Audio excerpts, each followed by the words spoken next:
So welcome everybody to the second keynote of Omniscientific Joyce. As I'm saying, don't be shy, use the chat to say hello and ask your questions a bit later. It gives me great pleasure to introduce Catherine Flynn. Catherine's an associate professor of English at University of California, Berkeley, and a trustee of the International James Joyce Foundation. She's born in Cork. She trained as an architect at UCD, practiced in Vienna and Cork, and she studied English and philosophy at UCC before earning her doctorate in comparative literature at Yale. At Berkeley, Catherine's work is on Irish modernist literature and culture in a European avant-garde context. And maybe many of us here will know and esteem greatly her work on Miles Nagopolin's Crushkin Lawn column.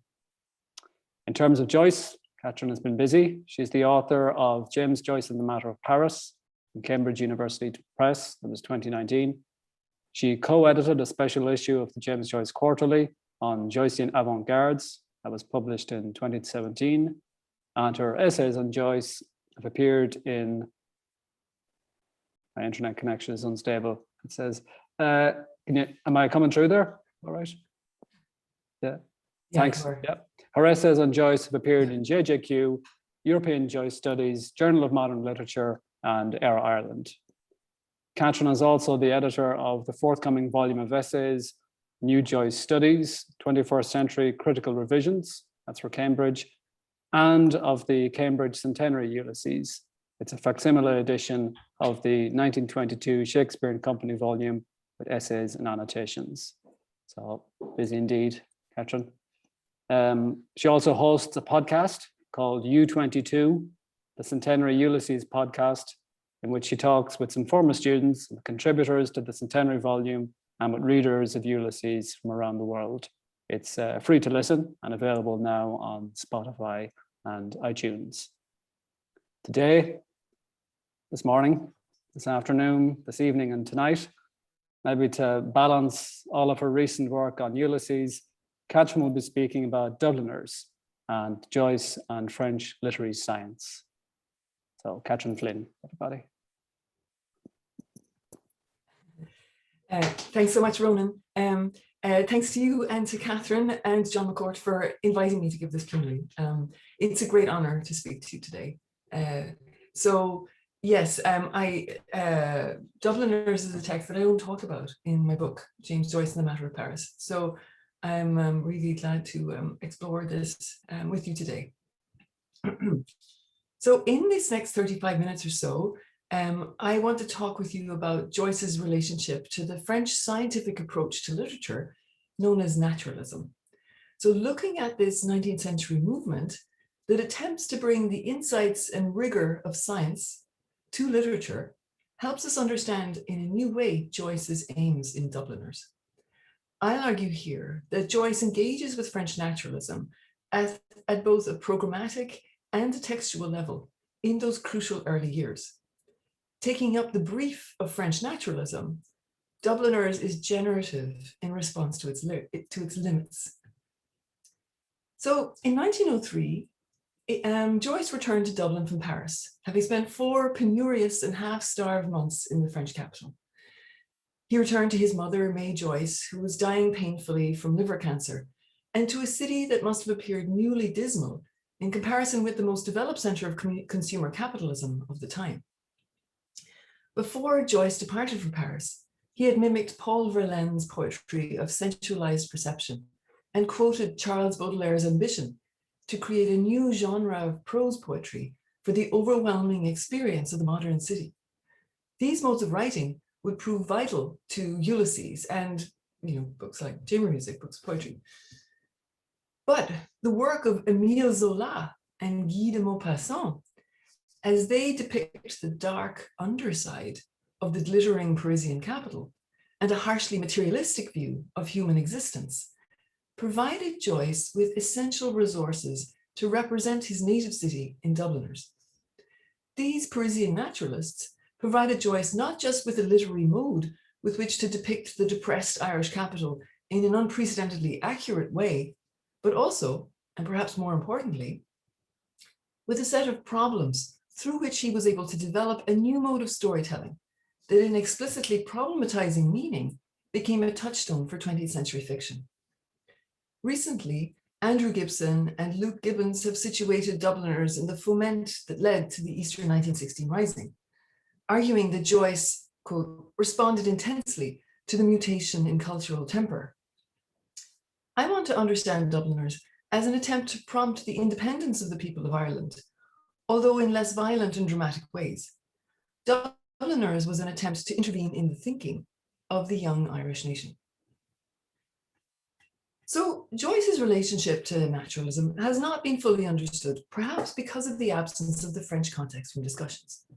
Richard Ellman understands naturalism as verisimilitude and points to Joyce's use of pattern and archetype as evidence of the relative unimportance of naturalism for his writing. Quote, with naturalism, however we define it, Joyce goes only a little way. Apart from other diversions, such as myth, what principally separates him from the naturalists is the fact that his verisimilitude is not for the purpose of accurate representation of the scene, so much as for the purpose of demonstrating its coincidence with other scenes. But if this observation about pattern making works very well for Ulysses and the Wake, it doesn't get as far with the uniquely grimy stories of Dubliners. Hugh Kenner too dismisses the importance of naturalism for Joyce. Taking, as most critics have done, the works of Norwegian playwright Heinrich Ibsen as Joyce's main access to naturalism, Joyce writes that even Ibsen isn't much of a naturalist. The naturalist tropes he invokes, such as inherited madness, are symbolic of spiritual problems, rather than being of consequence in themselves, Kenner argues. More recently, Joe Cleary has observed that for Joyce, Ibsen was the first among the dramatists of the world, but he constrains his influence on the Irish writer. What Joyce admires in Ibsen are his unswerving discipline and industry and his capacity to remake an entire artistic medium, the drama, and in doing so, to recast the intellectual life of the epoch. He also, this is still Joe Cleary, admires the Norwegians' knowledge of humanity and of women in particular. In a related vein, Simon Joyce, in his book Modernism and Naturalism, argues that naturalism played a limited role for Joyce. For Moore and Joyce, the naturalist method proved valuable only up to a point, in helping to diagnose with analytical precision and in considerable depth the causes of female subjugation. So what is French naturalism? Its major proponent, Émile Zola, propounds a naturalism based on empirical science. For him, literature must be a study of human physiology and physical temperament that follows the new scientific mode of accurate observation and experimentation. Furthermore, Zola's naturalism takes seriously contemporary science's denial of any vital force and adopts its focus on fixed laws and on a mechanical understanding of life, including human behavior. Zola thus emphasizes determinism, the doctrine that all events are produced by causes external to the will.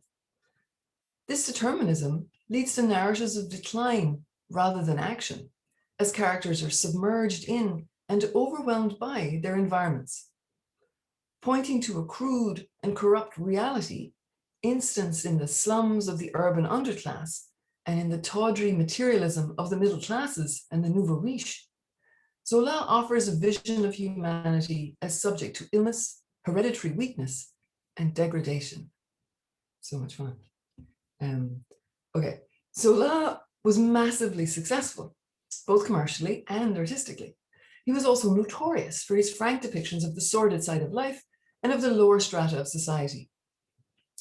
Ellman reports that in 1900, when a visitor remarked a book of Zola's, this is in the Joyce house, let me just preface, when a visitor remarked a book of Zola's in the sitting room and remonstrated with Joyce's parents for allowing him to read it, they replied, "Jim can read what he likes." The crude, degraded reality that is the hallmark of Zolian naturalism features in some of Joyce's earliest writings, the short fragments that have been collected under the title of Epiphanies by Robert Scholes and Richard Kane in the workshop of Daedalus. Epiphany 35, which the editors date to 1903, when Joyce passed through London on his way home from Paris at Christmas time, features the moral depravity so often associated with the work of Zola. Prostitution and incest coincide in a house in Kensington, where an Ava Leslie talks about a Fred Leslie. Okay, this is in like a phonetic version of Cockney, I think. I told you someone went with me 10 times one night. My Cockney is a bit rusty. That's Fred, my own brother Fred, musing. He is handsome. Oh, I do love Fred. A low crudeness also features in the undated Epiphany 32's representation of working class leisure activities. So, quote, I'm sure you know all of these. The human crowd swarms in the enclosure, moving through the slush. A fat woman passes, her dress lifted boldly, her face nuzzling in orange. A pale young man with a Cockney accent does tricks in his shirt sleeves and drinks out of a bottle. A little old man has mice and an umbrella. A policeman in heavy boots charges down and seizes the umbrella. The little old man disappears. Bookies are bawling out names and prices. One of them screams with the voice of a child, "Bonny boy, bonny boy." A beautiful brown horse with a yellow rider upon him flashes away in the sunlight. So this brutish description of a mass of people that swarms in a muddy pen is typical of a French mode that, following the findings of Charles Darwin, presents a humanity suddenly situated on a human level. Marked by gross desires and physical defects, these ordinary people live very far from the possibility of beauty, instanced by the ever more distant horse and rider. Any glimpse of novelty and joy, the eccentric sideshow of mice on an umbrella, is crushed by the representatives of the law. And thirdly, Epiphany 21, which the editors linked to the funeral of Joyce's mother in 1903, and whose reincarnations show us traces in Stephen Hero and Ulysses, presents a degenerate and calculating family. Two mourners push on through the crowd. The girl, one hand catching the woman's skirt, runs in advance. The girl's face is the face of a fish, discolored and oblique-eyed. The woman's face is small and square, the face of a bargainer. The girl, her mouth distorted, looks up at the woman to see if it's time to cry. The woman, settling a flat bonnet, hurries on towards the mortuary chapel. So we'll probably recognize that from Hades. Scholes pejoratively describes this epiphany as a, quote, essentially artless recording of actuality. Yet French naturalism aspires to such artless recording, as it mimics the scientific documentation of empirical events in its determinedly unembellished representation of individuals compromised by inborn physical flaws, material pressures, and overbearing social institutions. In Scholes and Kane's collection of epiphanies, these emphatically materialist pieces feature alongside dream fragments, elliptical social dramas, and narratives of artistic vocation, exemplifying the diversity of the young Joyce's early output and the variety of his literary influences. By 1905, however, Joyce implicitly invokes Zola as he announces the project of Dubliners. In words we all know well, he writes to Grant Richards, "My intention was to write," okay, we know this very, very well, but I'm going to read it again. "My intention was to write a chapter in the moral history of my country, and I chose Dublin for the scene because that city seemed to me the center of paralysis. I seriously believe that you will retard the course of civilization in Ireland by preventing the Irish people from having one good look at themselves in my nicely polished glass." We can trace this nationally motivated language of pathologization to the writings of Zola. Zola writes of diagnostic representation in the preface to his novel Thérèse Raquin. Quote, "Each chapter is the study of a curious case of physiology." Zola's aim in his 20-novel series Les Rougon Macquart, named after a family, was to present the pathologies of French society of the previous 20 years through representing several generations of a diseased family. The series registers the political impasse of contemporary France in an attempt to prompt its correction. The mode of natural science through which the novels were intended to lead to a new and better era in France is signaled by the subtitle of the series, A Natural and Social History of a Family Under the Second Empire. In his manifesto essay, The Experimental Novel, Zola argues that literature is an art in the same way that science is, as they both reveal the laws of nature in order to empower man to correct society's ills. Zola intends this understanding to motivate readers to intervene in those revealed situations. He writes, when we're in possession of the different laws, it will only be necessary to work upon the individuals and the surroundings if we wish to find the best social condition. We shall enter upon a century in which man, grown more powerful, will make use of nature and will utilize its laws to produce on earth the greatest possible amount of justice and freedom. Reading Joyce along Zola thus allows us to understand his project in Dubliners as uniting natural science and social history in a quasi-scientific representation of his country's illness that will facilitate its cure. This project for both writers is associated with the strict simplicity of language. Zola offers a context for Joyce's famous declaration of his duty in Dubliners to represent his subject matter with utmost precision. He writes, and we all know this too, I've written it for the most part in a style of scrupulous meanness, and with the conviction that he's a very bold man who dares to alter in the presentment, still more to deform, what he has seen and heard. I cannot do any more than this. Joyce here asserts a naturalist's dedication to fidelity in recording empirical observation, what he has seen and heard, and to the highest principle of excluding artistic embellishment from this record. I cannot do any more than this. In the experimental novel, Zola asserts that the accurate representation of a carefully observed reality places strict limits on language. He writes, rhetoric, for the moment, has no place here. The excellence of a style depends upon its logic and clearness. These projects of scientific medical observation do not have an antiseptic air, but rather reek of what they disclose. This stench for Joyce is an inspired effect.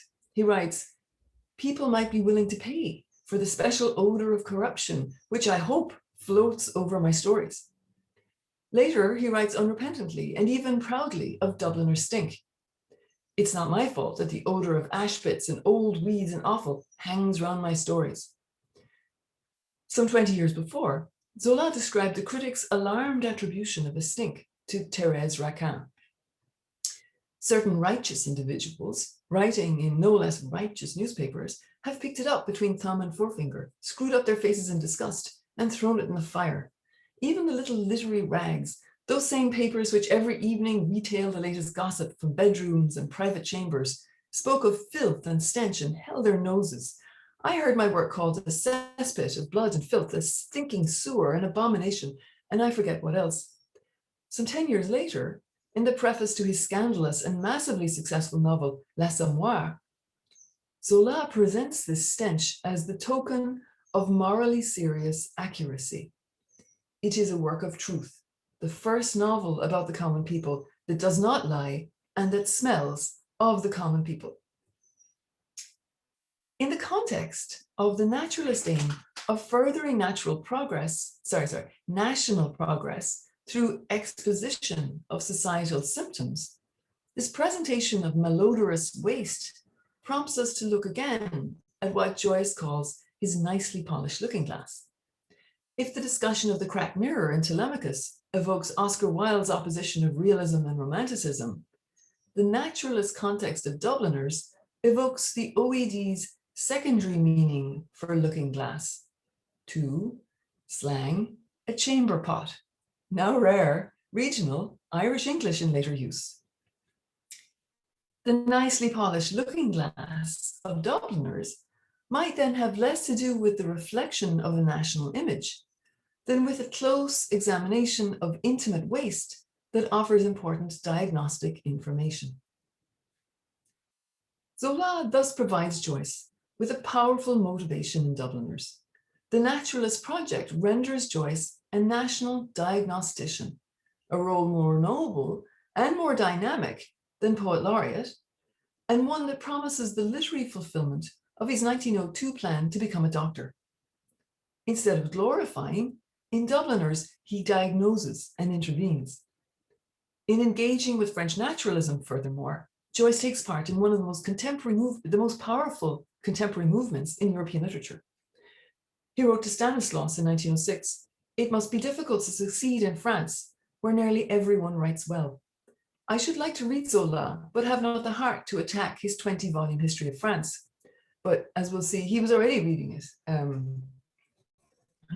knew, but he's already talking about those novels in his letters.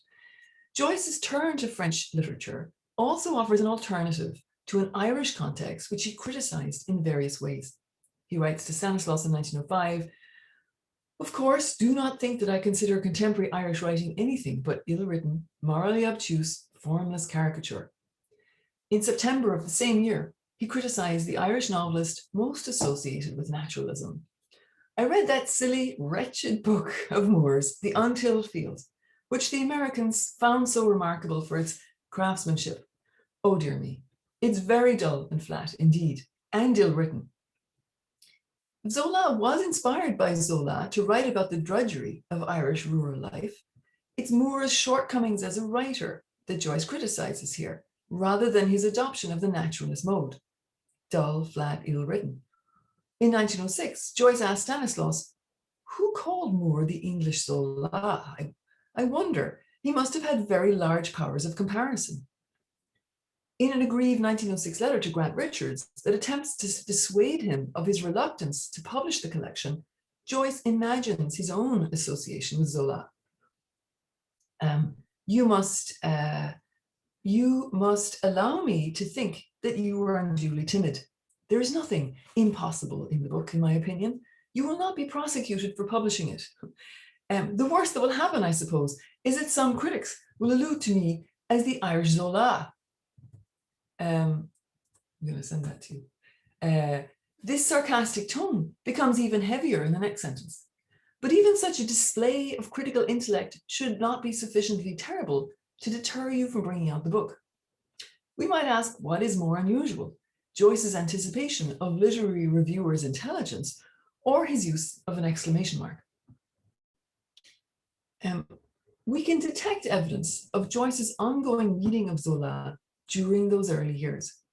In 1903, Joyce writes knowledgeably of Zola's Au Bonheur des Dames, or Lady's Paradise, in a way that anticipates Ulysses.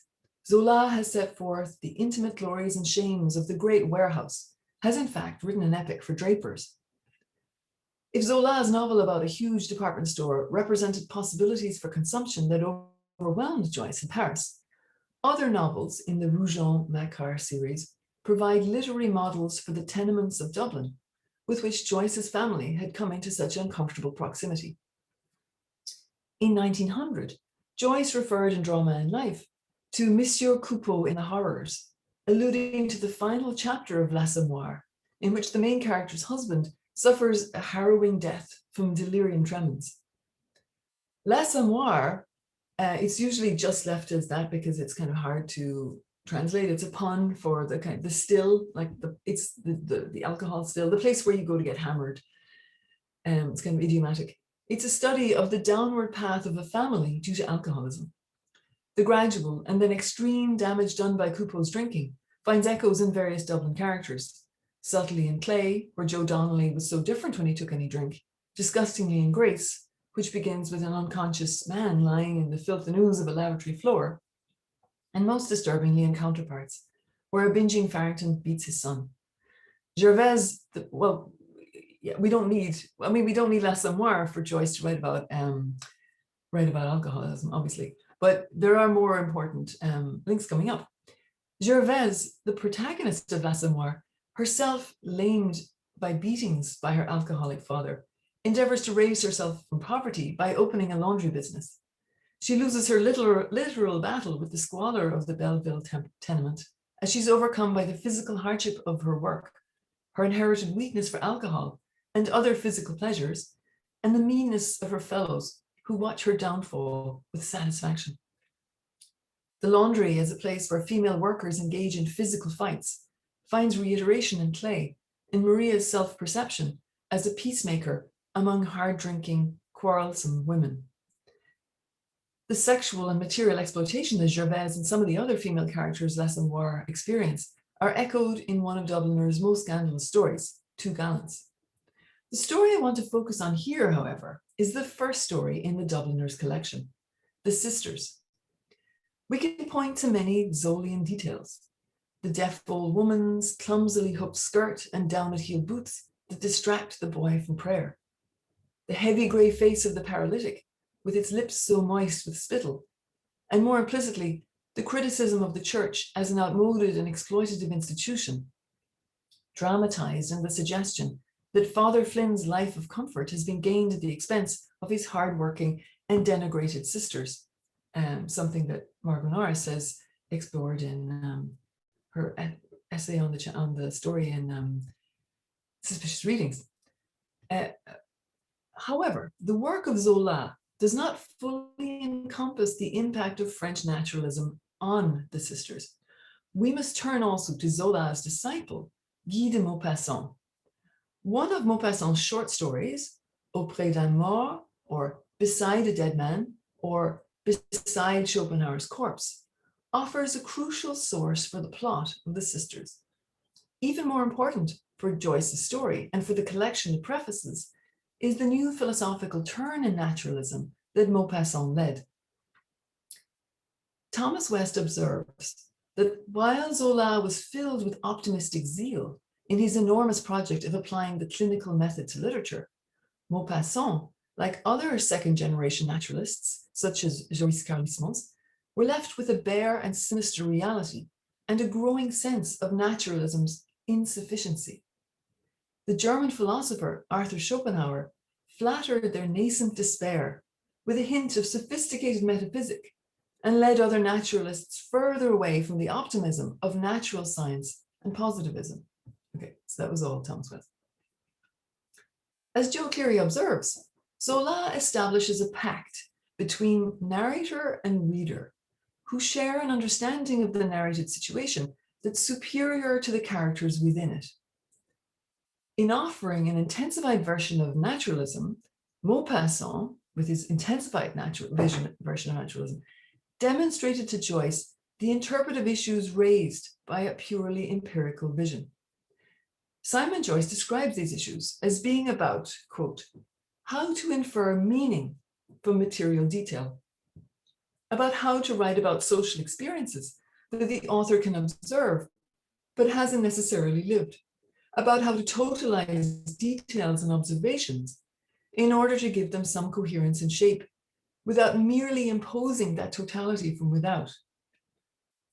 If Maupassant dramatizes this problem of understanding, Joyce radicalizes it in Dubliners, rewriting the contract between narrator and reader by producing stories that thematize their own incompleteness and that lure the reader into trying to interpret what resists interpretation. In Beside Schopenhauer's Corpse, Maupassant's unnamed narrator meets a dapper but consumptive German who takes a break from reading one of Schopenhauer's works to recount his strange experience of sitting with the philosopher's corpse. There are many similarities between, it's a very funny story, by the way, let me just say in advance. There are many similarities between Maupassant's story and the sisters. It's constructed around a confusing and even frightening relationship of mentorship.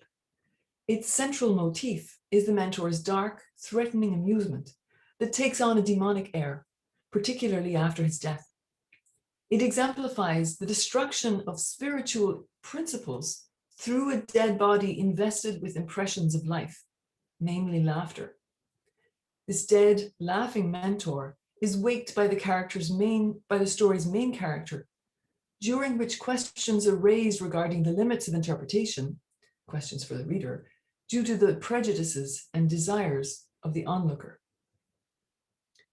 Nihilism features in a weirdly comic way in the story, in which Schopenhauer takes on the heroic status granted to the writer in Zola's vision of naturalism.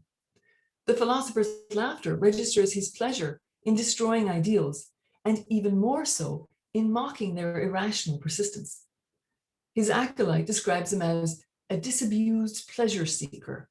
He overthrew beliefs, hopes, poetic ideals, and chimeras, destroyed the aspirations, ravaged the confidence of souls, killed love, dragged down the chivalrous worship of women, crushed the illusions of hearts, and accomplished the most gigantic task ever attempted by skepticism.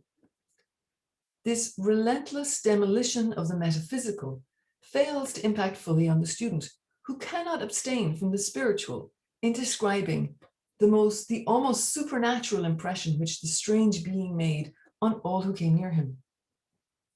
This godly or ungodly air is due to the wild pleasure Schopenhauer takes in his project of philosophical ransacking.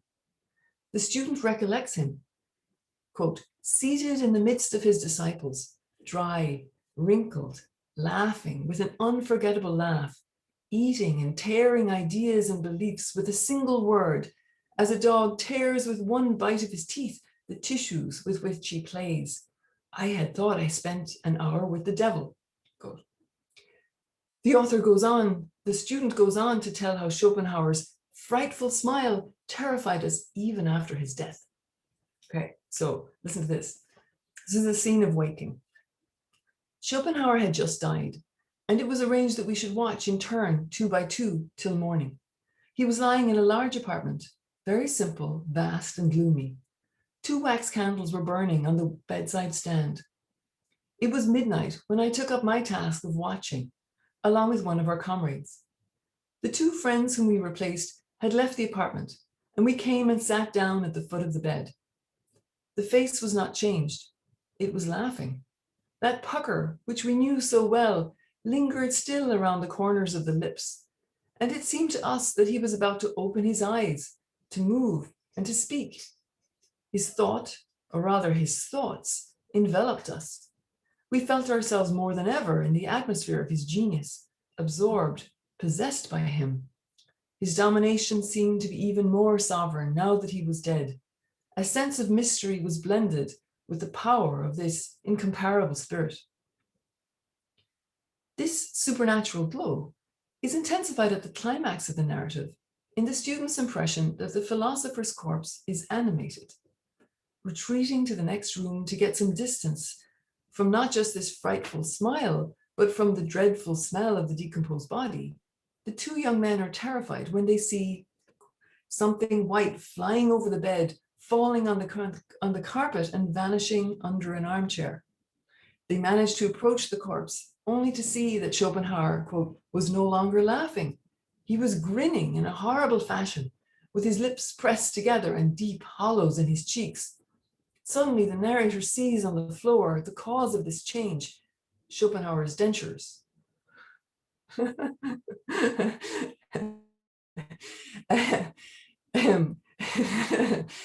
Schopenhauer's animated corpse is thus a hyperbolic naturalist character, moving without volition, driven by base processes, a putrefying body that has the last laugh.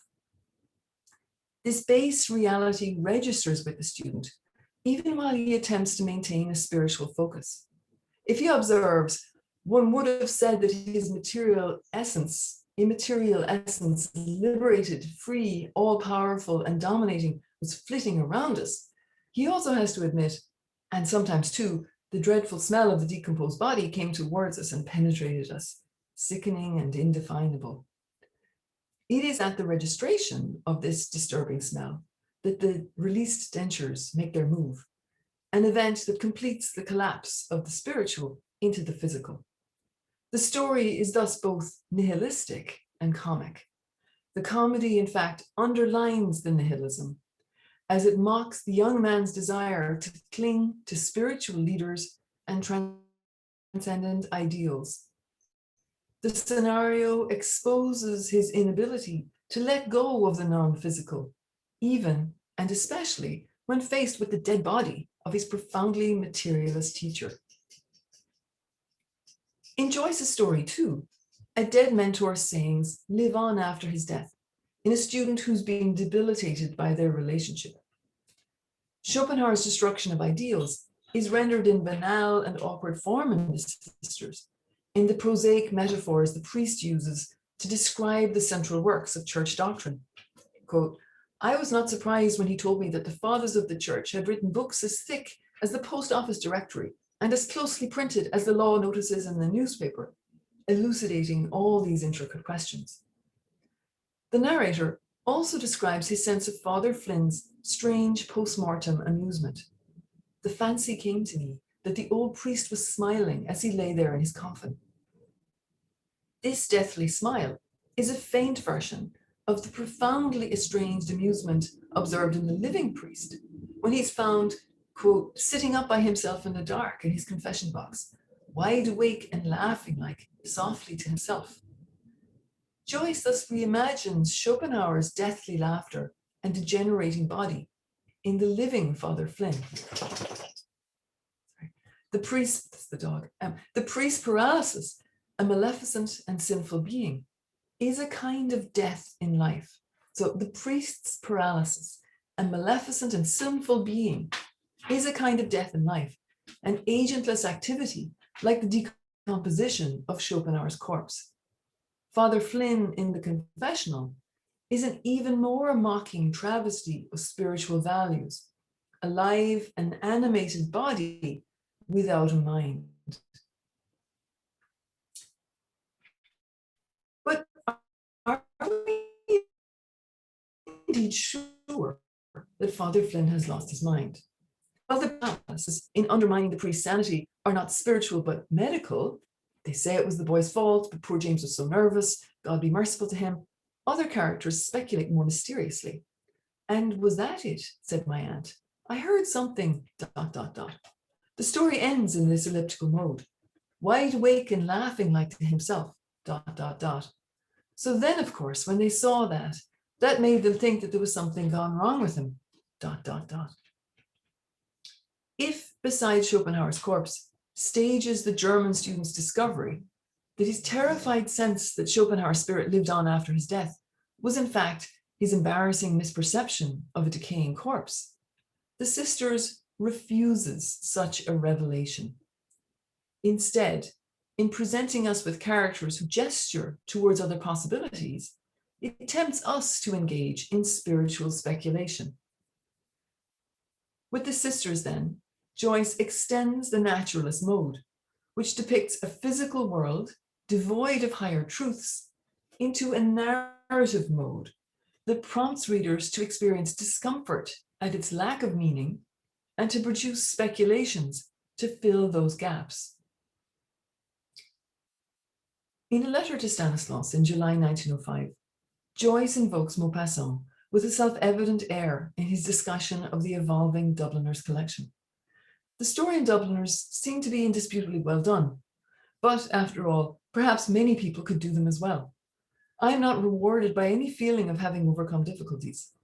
Maupassant writes very well, of course, but I'm afraid that his moral sense is rather obtuse.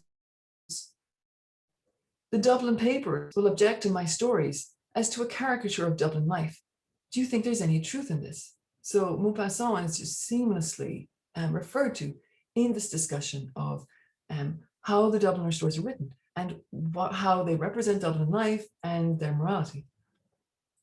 Maupassant is problematic for Joyce here only because of the moralization of his writing. Moral ambiguity is precisely what Joyce goes on to intensify in Dubliners. In revising the Sisters from May to June of the following year, in 1906, he further withdrew narratorial commentary and guidance. As L.T. Morrissey points out, when Joyce revised the story, he eliminated the heavy-handed, readerly style of the 19th century novelist. Morrissey likens the initial introductory paragraph in the 1904 Irish Homestead to Dickens or Trollope, but this earlier narrator, like the later one, is unable to discern the meaning of the lighted window of Father Flynn's room. His attempt to read the physical world produces only a set of alternative meanings. The opening sentence of the final version places the reader in this position by beginning, famously, there was no hope for him this time. It was the third stroke, simultaneously evoking the metaphysical, the medical, the fatalistic, the dynamic, the violent, and the typographic, or the calligraphic. The Sisters thus announces a collection of stories grounded in the deeper ontological principles of naturalism, the eschewal of spiritual truths, conventional ideals, and religious faith, and the close examination of the deforming effects of heredity, environment, and institutions, while rendering explicit the interpretive problems raised by those principles. Dubliners presents us with a series of characters who cling delusionally to the higher meanings listed in Beside Schopenhauer's Corpse, as Schopenhauer attacks beliefs, hopes, poetic ideals, and chimeras, destroyed the aspirations, ravaged the confidence of souls, killed love, dragged down the chivalrous worship of women, crushed the illusions of hearts, and accomplished the most gigantic talk ever attempted by skepticism. Moreover, the stories invite us to dream with its characters and to search for the survival of their aspirations. Joyce thus innovates in this mode of emphatic materialism without betraying its principles by importing obsolete notions of transcendent truth, spirituality, or human vitality, but rather by tempting the reader to entertain these antiquated possibilities. The problem Dubliners poses is thus not an interpretive one, or it's a different kind of interpretive one. It's not one of how we might explain its stories, fill in the missing parts of its gnomon, as we are prompted to by its opening story, but rather the problem is one of accepting the lack of higher meaning, of refusing this lure. Joyce thus advances within the naturalist mode of scrupulous philosophical meanness by placing the reader in the position of struggling with the gaps it presents.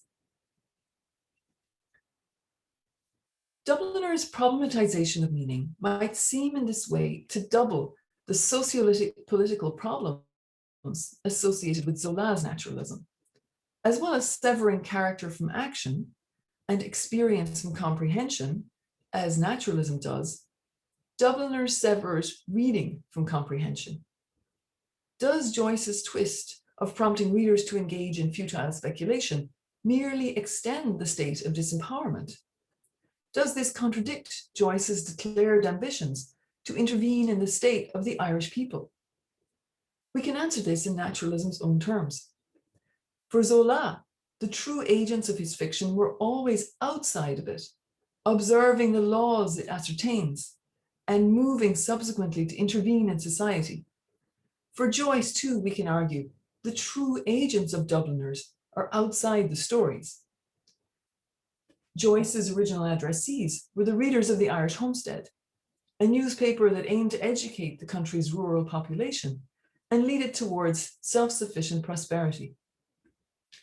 Its focus on the development of dairy cooperative societies and cooperative banks required the fostering of practical, rational, and egalitarian attitudes. We can see Joyce as aligning himself with this goal of independence by ambitiously demonstrating to the readership the problems of a country trapped in venally materialistic conditions, and in the desire to reach from those materialistic conditions to spiritual truths. So that's a mistake, right? By prompting its readers to engage in simoniacal reaching for the spiritual that leads to paralysis. So in prompting readers to engage in that reaching from the material to the spiritual that leads to paralysis, Dubliners teaches them instead to make a dialectical move from a materialistic environment and the irrational idealism that reacts to it to a way of thinking that rationally addresses the possibilities of the contemporary world. So in this context, by way of conclusion, we might ask if the extraordinarily euphonious ending of the final story of Dubliners betrays these aims. Famously, in 1907, Joyce announced his realization that the previous stories had failed to capture the hospitality of Irish people. His setting of the dead in the Mrs. Morcan's comfortable home seems to leave behind the miserable scrimping of the rest of Dubliners. However, this final story of the collection features many naturalist elements. Lily's exploitation by the men that is now, Freddie Mallon's alcoholism, the aging bodies of Kate and Julia Morcan, the circling of Johnny the horse around the statue of King Billy, and Michael Fury's death from consumption and exposure. Fury's death, once again, is not a moment of transcendence, but a rupture that prompts repeated cogitation. Greta's pained return to the memory of their last encounter, Gabriel's pondering of his image, and indeed our pondering of Gabriel's subsequent expansion of Michael Fury's death into his own, Greta's, and all men's. It is, however, in this final scene that Joyce discovers a way forward for his own writing, in a movement towards a positive materiality that takes its qualities from the body and that achieves its impact not through transcendence, but through repetition, through evoking not the afterlife, but mortality. The story ends on a stylistic exercise that in its reiterations eschews the scrupulous meanness of the rest of the collection. I want to draw attention here to the particular sounds of its final famous sentences, and to argue that their unusual power lies in their rehearsal of death. Rather than seeing them as lending the passage a lyrical quality associated with the expression of a particular personal emotion, we might associate these sounds with their physical source. The fricatives and sibilants, yes, there they are. The, f, sh, s, j, z, sh, are formed by the constriction of air by the lips and tongue. The beauty of its passage and its expansion of naturalist values is its refusal of higher values and its embrace instead of a intimate physical sensation, exhalation, and implicitly expiration. The emphatically material and mortal body thus features as a locus of enhanced sensation, of an aesthetic appeal that refuses idealization. Joyce thus moves from naturalism to a writing that affirms the body and bodily sensations without invoking higher values, a move that is central to Ulysses. At the end of the dead, through signification or transcendence, but through repetition. As the text echoes itself, like falling snow, like an unendingly mortal humanity, this repetition is not the ugly hereditary state of the fallen people of Zola's Rougon Macquart novels, nor is it the mockery of the decomposing body of Maupassant's Beside Schopenhauer's Corpse. Rather, it is a simple physical identity, a shared perishability that is a gentle change of form. Okay. Thank you for listening.